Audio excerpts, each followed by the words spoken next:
Hi, I'm Greg Yulin with Reynolds & Reynolds, and this is Connected. I'm excited about this conversation today. I get to sit down with Nathan Shaver. Nathan is a fifth-generation dealer. He's a dealer at Shaver Chrysler, Dodge, Jeep, Ram in beautiful Thousand Oaks, California. Nathan, thanks so much for joining me today. Greg, it's an incredible opportunity to sit down with you. Thanks for making the time. Of course. No, I've been looking forward to it.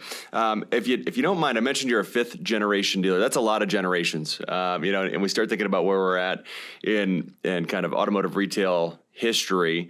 There's not a lot of years that came before, most likely, your family having car dealerships. So if you don't mind, share a little bit of that heritage, of that legacy that's really led you to where you are today.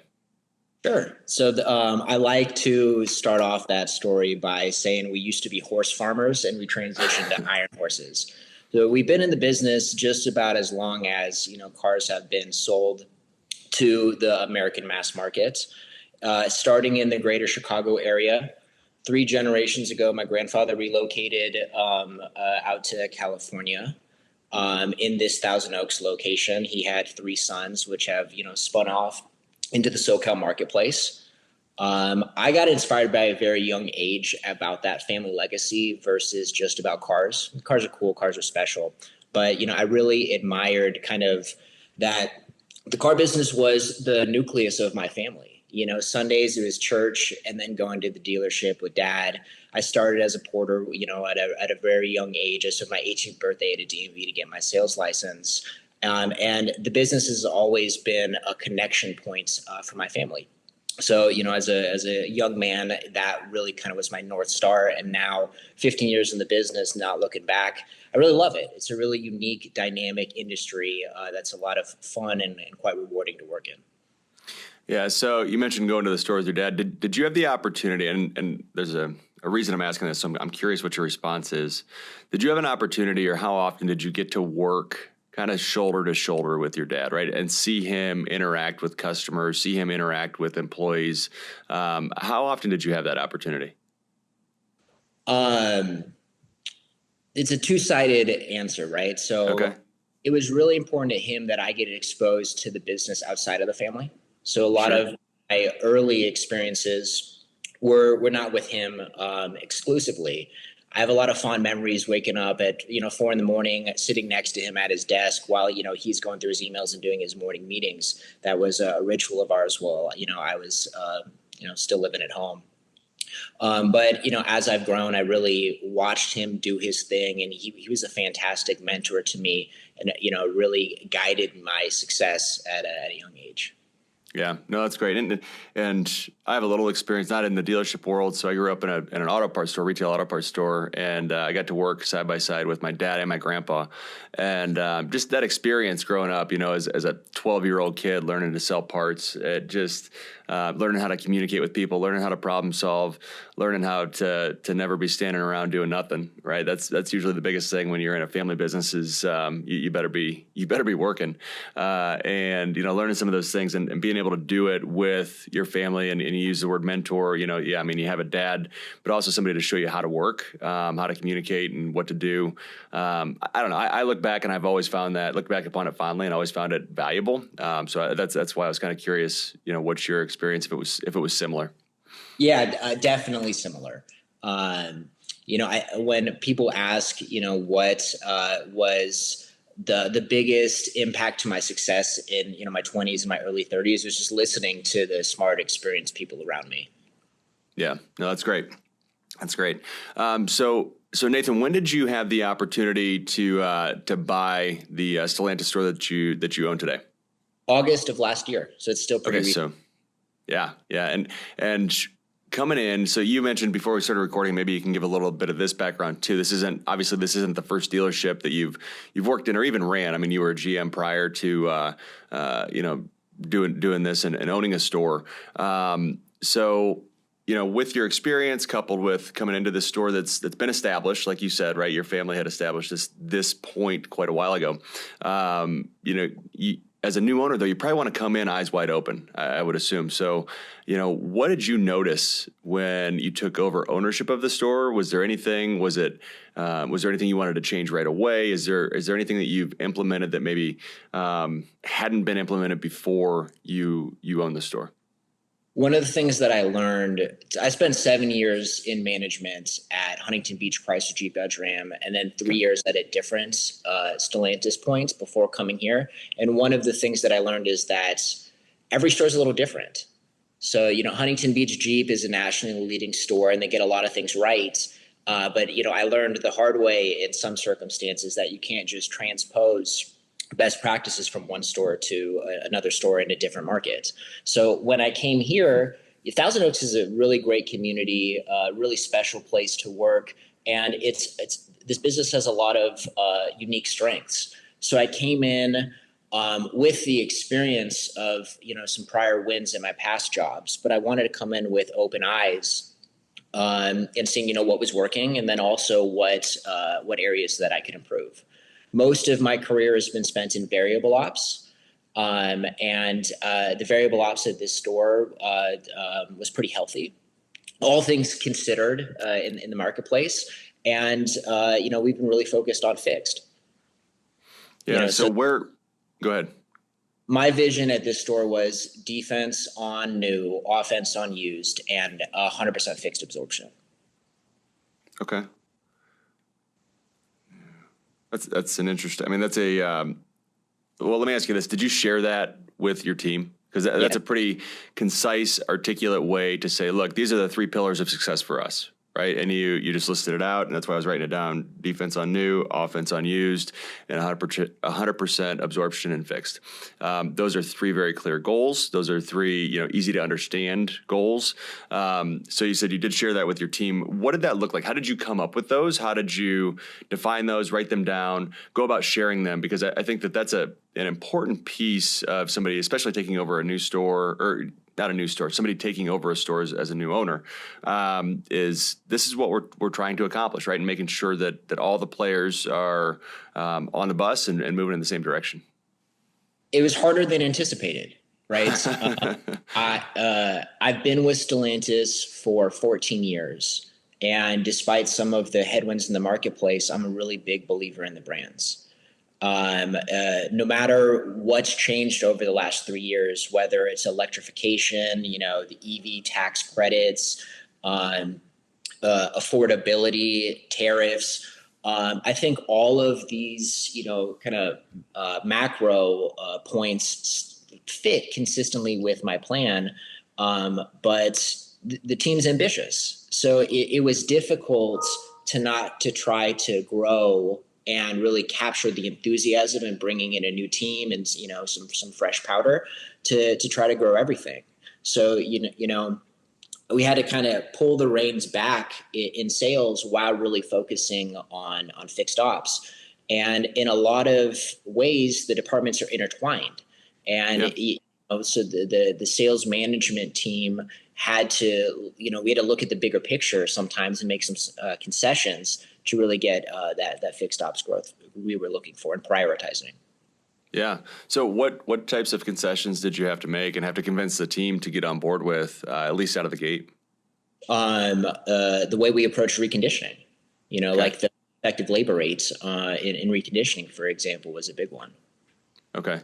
So really charging more internally on recon and being able to absorb that either when you're buying the car, when you're pricing the car, or both, I would assume. Yeah. Another one is, capital investments to grow the company, right? So you could allocate capital to increase your used car inventory by 20, 30 cars, or we could, add 6 bays. And, that's a real example. We're choosing to add the bays. And, the sales department, we've cut flooring, cut marketing, and encourage the team to still push, right? To do more with less. And they've done a really incredible job doing that. But some of the, the traditional levers to grow sales, my message to the team has been, wait, we're on our way. It's just not the priority decision today. Yeah.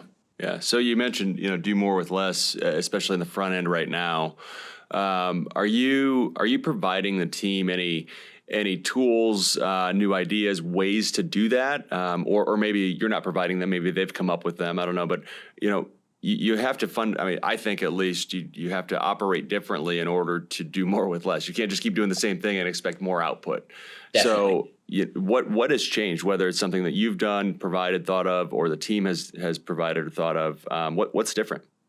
Two big things come to mind. The first is the way we manage our CRM, and the second is how we think about used car inventory management.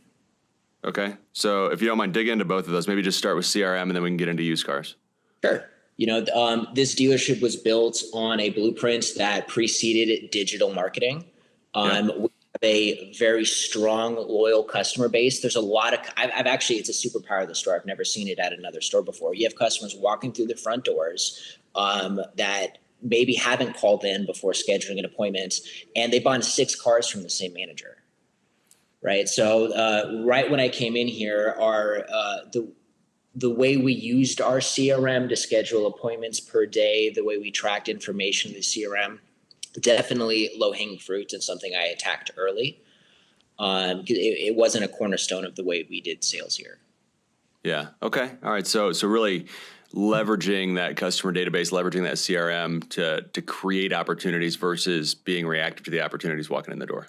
Yeah, and to go for both, right? So we a local customer base, but if we implemented best practices with daily follow up and making sure how quickly we respond to those customer touch points where they indicate that they're interested in buying, maybe the peripherals of our market, we can bring people here versus some of our local competitors. There's 10 million people within 120 miles of this store. Yeah. Yeah, that's a big potential audience, right? That's a big potential customer base, and you start thinking about it and just breaking it down, to the very small numbers. If you think about 1% of that, right? That's still a pretty significant number of people. Yeah, so maybe we don't stock more cars, maybe we don't spend more on advertising, but picking up the phone's free. Yeah. Yeah, no, absolutely. I love it. Okay, so talk to me then too about, you mentioned used cars, right? And handling that differently than what you were doing before. What are some of the things that you've changed there?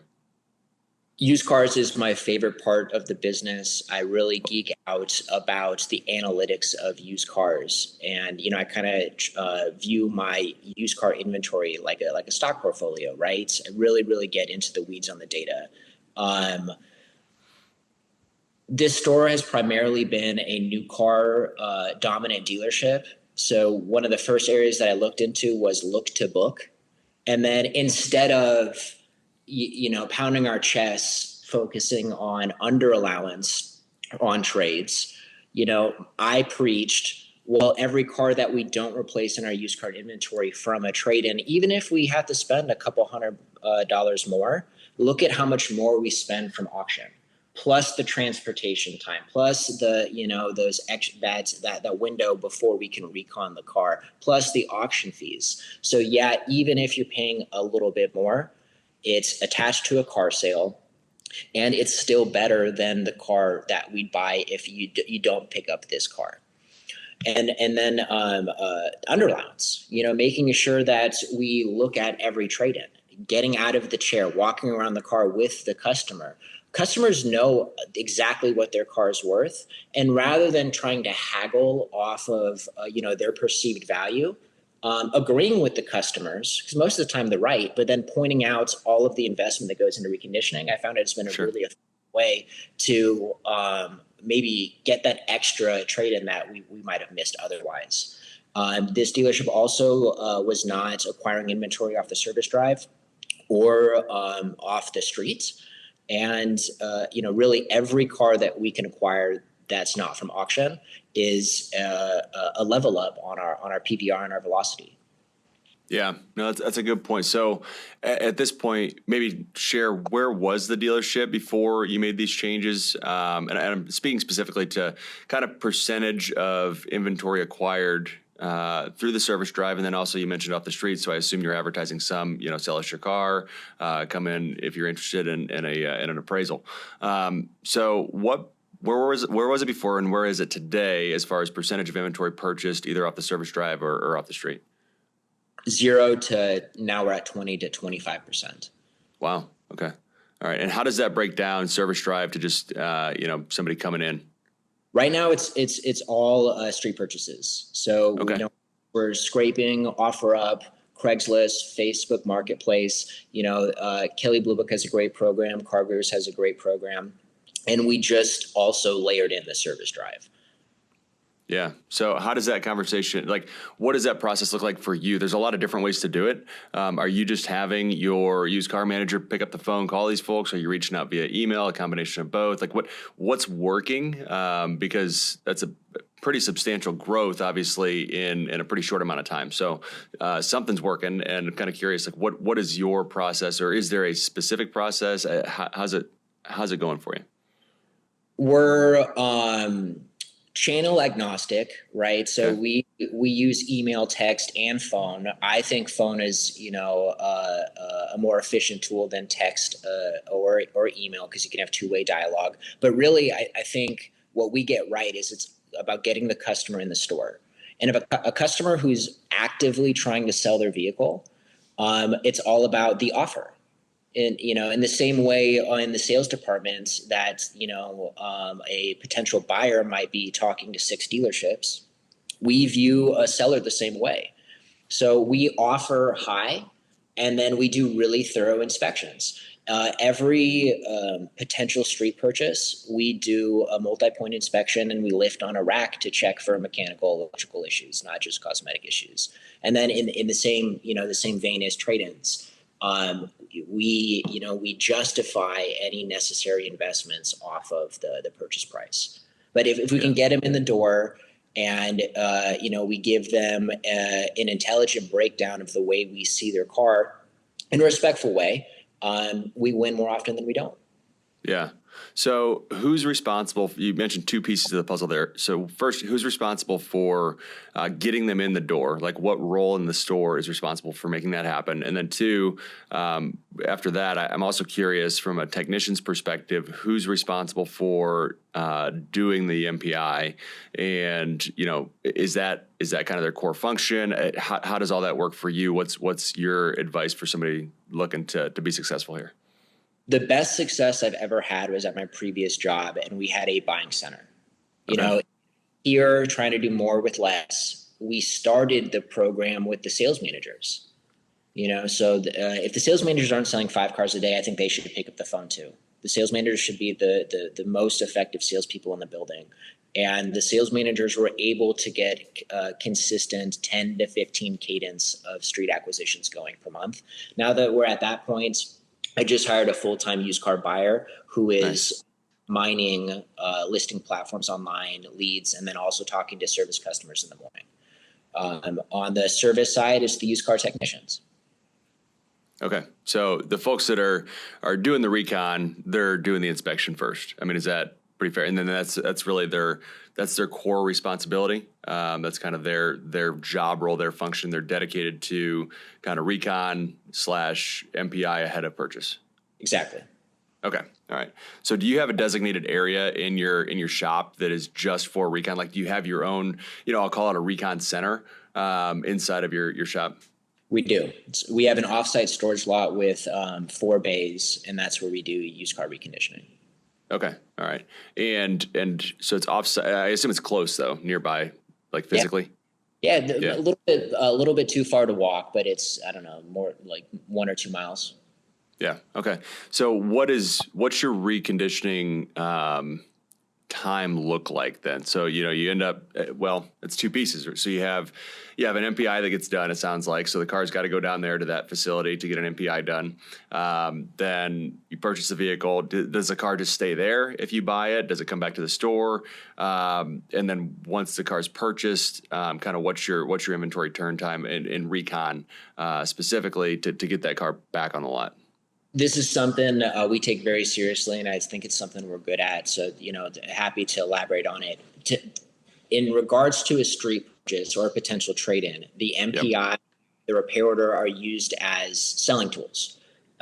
We try to, communicate with the customers with these documents to, get a little bit of a sharper purchase.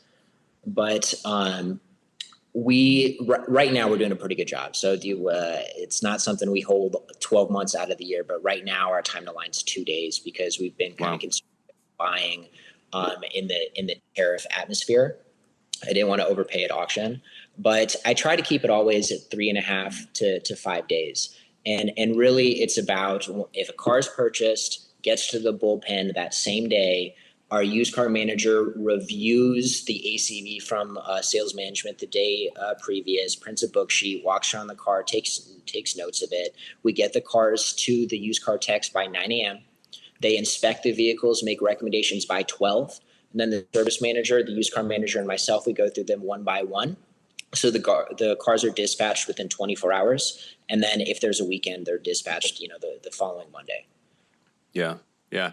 How do you hold everybody accountable to those timelines? So you were very specific right there in your response. You said, by 9 a.m., by noon. How do you make sure that happens, I guess? And who's enforcing that? Because you were pretty firm in that, I assume you have a pretty tight process. I'm really fortunate to have really talented long-term managers around me. So the fixed operations director here and the used car manager here have worked with me at previous dealerships. We speak the same language. That's definitely not the cadence that was here when we got started. But you boil the frog slowly. So Sure. We looked at the existing process. We looked at the largest bottlenecks, and then we just peeled the onion one layer at a time. So for example, the first thing I attacked was subletting, bring everything in-house. The second thing we attacked was parts hold. We made a rule where if we can't frontline a car within 10 days, then we're probably going to wholesale it unless there's some type of unique exception. And then really it's about the caliber of the technician and, someone who has that go-getter attitude that wants to perform that way too. Yeah. So I'm curious, and we don't have to go here if you don't want to. Just tell me if so. But it sounds like you've done a good job of implementing new processes, implementing new ideas with pretty good success. What's your employee retention been like? I mean, have you had to work through turnover? I'm just thinking, if I'm another dealer and I'm either looking to improve or make a change, or maybe I'm buying a new point, whatever. How do I go about this without basically chasing everybody off? So what's your retention been like, and any advice? That's a great question. And, it's something that I've been thinking through. I definitely don't have all the answers. Sure. We lost some personnel in management. But overall, I've tried to give everyone a fair shot and to seek to understand before being understood, and to review existing systems and to coach rather than, kind of forcing my way, right?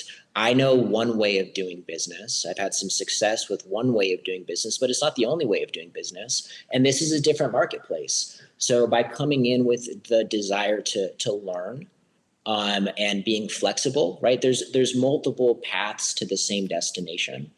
And if a different path than the one that I would take would still work, then, I didn't really try to create any friction. But I definitely think this dealership has a lot of additional potential. And that's something that I want. No hard feelings with some people we lost along the way. Yeah. Yeah. Okay. No, that's fair. That's fair.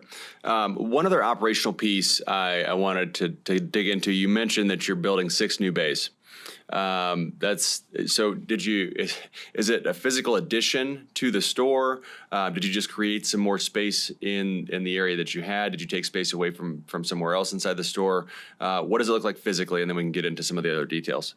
Yeah, so we haven't started yet, but we're getting close. But it's Okay. kind of like that North Star that everybody's chasing, and it's something the whole team collectively has kind of come together to chase. So, we've created gross and, net goals for fixed operations. And then once we get there, we will initiate this, which will take us to the promised land, right? So It started by maximizing the shop capacity that we had, and we got there.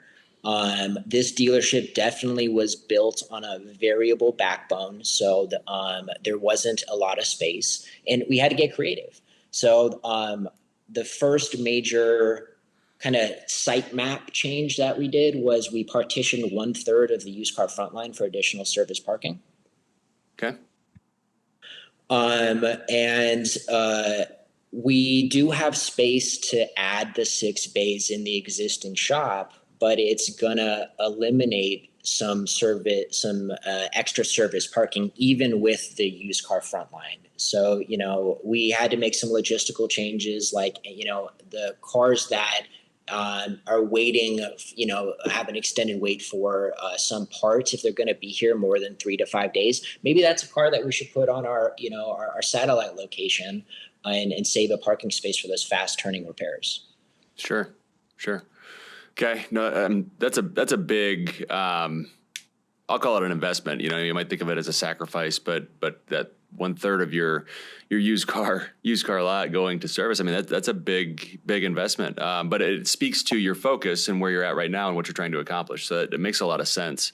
So with these new 6 bays, is your intent to hire more technicians? Are you going to give your existing techs more bays where they have more to work off of and continue to get work turning? What's your goal there? What's your plan? We need more techs. Yeah. Okay. Who doesn't? Yeah. No, that's great that you're finding a way to do it, though. I mean, we talk about it a lot. You need more techs, more bays, or both, and usually it's both, because you get to a point where it sounds like you put the work in to maximize what's available today, and now it's like, okay, we have more demand. We can continue to grow. We just got to figure out how to do it. Definitely. Yep. Good.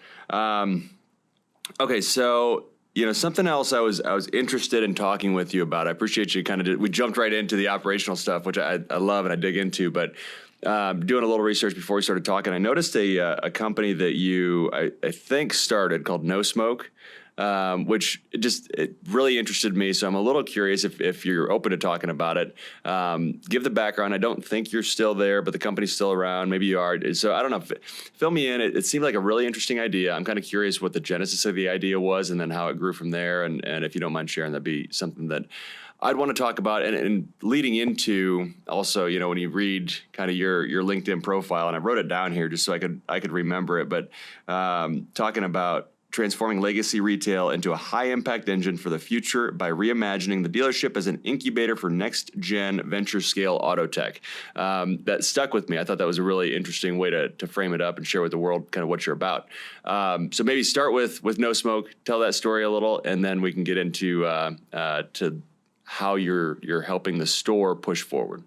Sure. From a young age, I felt that my kids wouldn't be able to sustain the car business the way that my ancestors knew it.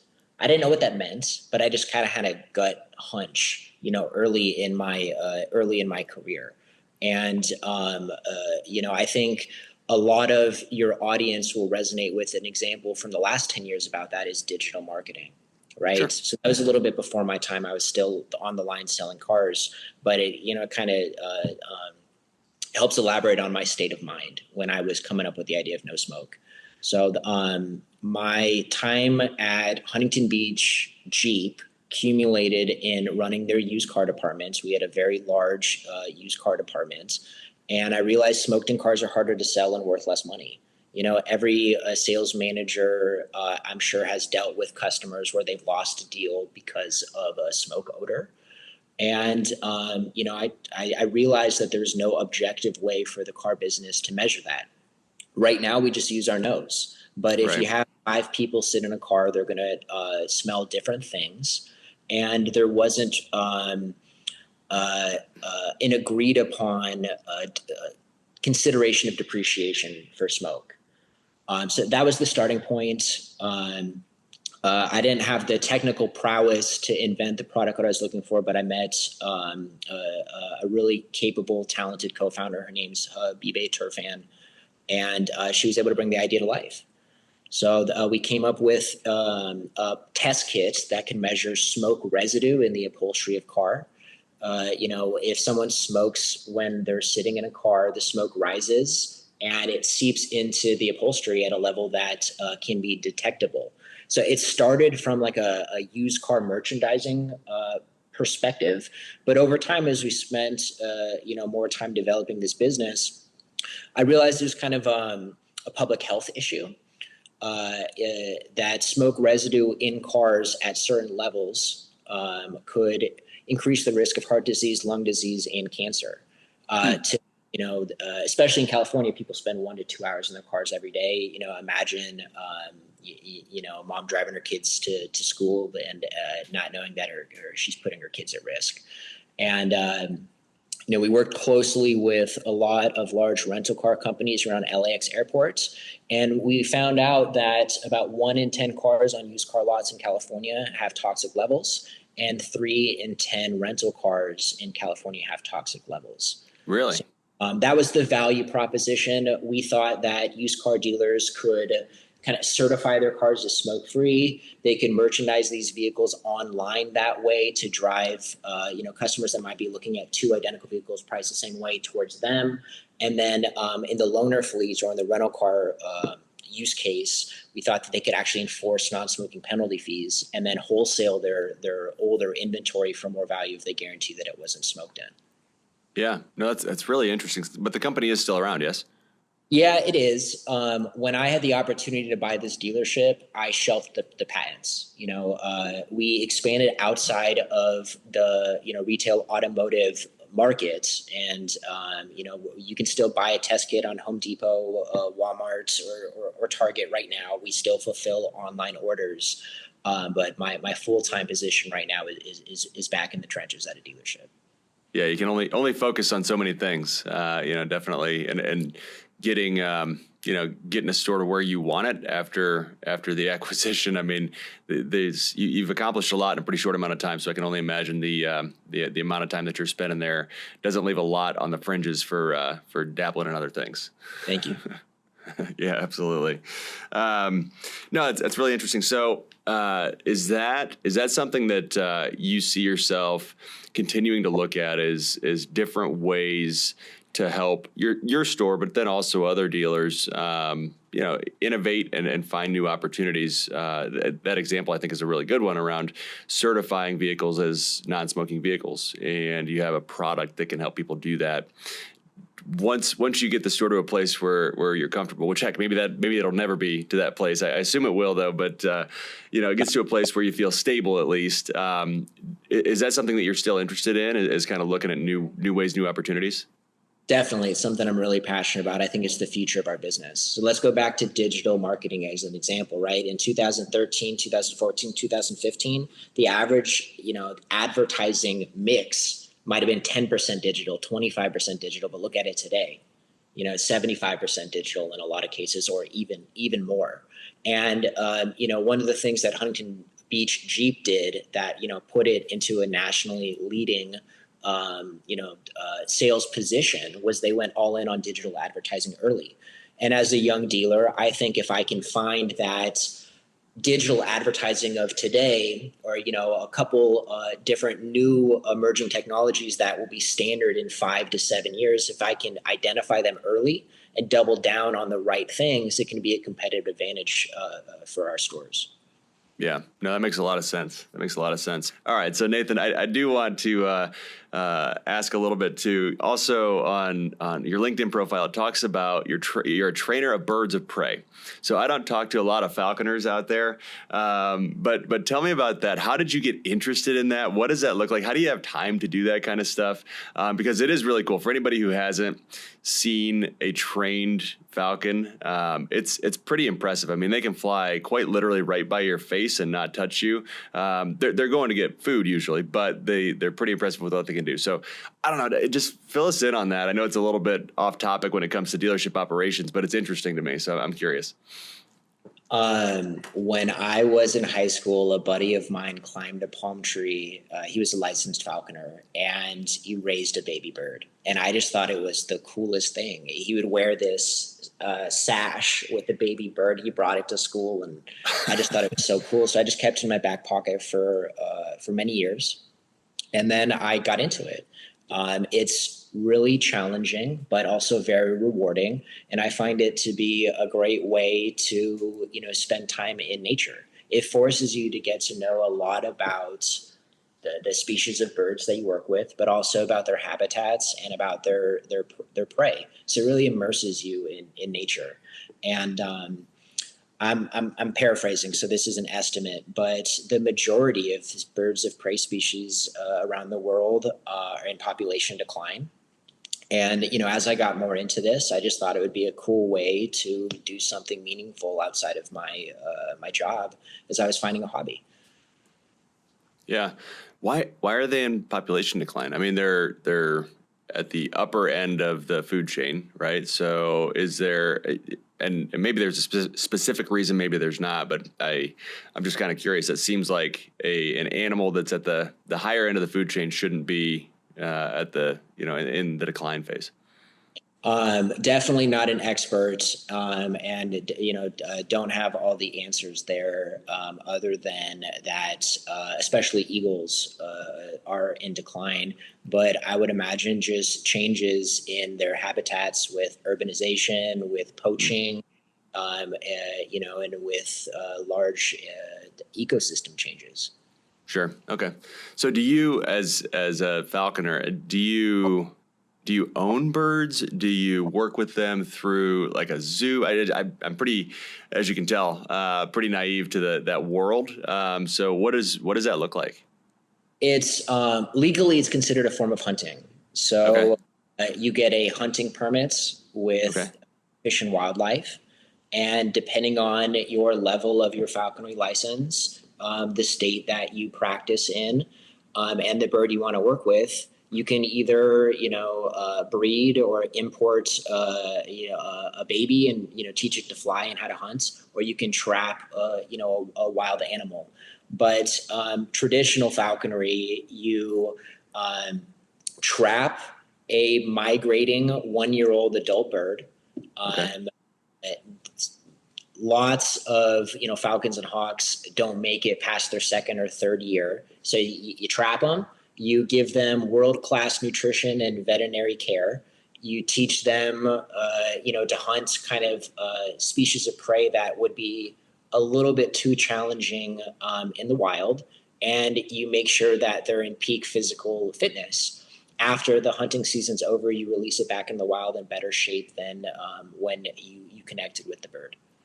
Huh. Okay. So it's really like a training season with a bird. It's not like it's by no stretch. It doesn't sound like a pet, right? It's more of it really is much more of almost a sport and a challenge to work with a wild animal and help it. Definitely. You mentioned earlier that, it seems really time consuming. It is. It takes a minimum an hour a day to, track the bird's weight meticulously, to, feed it and train it properly. And if you don't take good care of the animals, it can hurt itself in a cage. So, you let them fly without a leash, and based off of your relationship with the bird, they choose to come back to you. So, unfortunately, the last couple of years, I hadn't had time to practice because I was really focused on, selling cars, repairing cars, but just renewed my license and, hopefully get to take my son out and start getting it going again. Very cool. And how old's your son? 3. 3 years old. That'll be quite the experience, quite the learning experience. But like you said, it's a great excuse to get outdoors, get into nature, and if nothing else, that's a good habit to create with little ones for sure. Yeah, we'll take the Jeep off-roading. There you go. So what's your Jeep that you're going to take off-roading? I assume it's not a Wagoneer S. And a Wrangler for sure. Okay. All right. Good deal. Well, Nathan Shaver, I really appreciate you taking time to talk. It's been a fun conversation. We kind of dove right in, but we went in a lot of different directions. I appreciate you being so open and sharing kind of your experience, what you've been going through, and definitely wish you nothing but the best as you continue to grow that store, to take it into the future. So definitely appreciate the story, appreciate everything you're doing, and really appreciate your time. So Nathan, thanks again. And like I said, hopefully we can do round 2 again sometime soon. Yeah, anytime. This was a lot of fun. Thanks for the opportunity. All right. Thanks. Have a great day. You too. Well, I will never take favorites, but I really enjoyed that conversation with Nathan Shaver. I hope you did as well. Lots of nuggets to pull out of there. So it might be worth going back and re-listening to that one with a pen and paper if you have an opportunity. Before we hop off, don't forget you can watch or listen to all episodes of Connected on YouTube, Apple, and Spotify podcasts. And make sure to hit subscribe so you're notified every other week when new episodes are released. Thanks so much, and we'll see you in 2 weeks.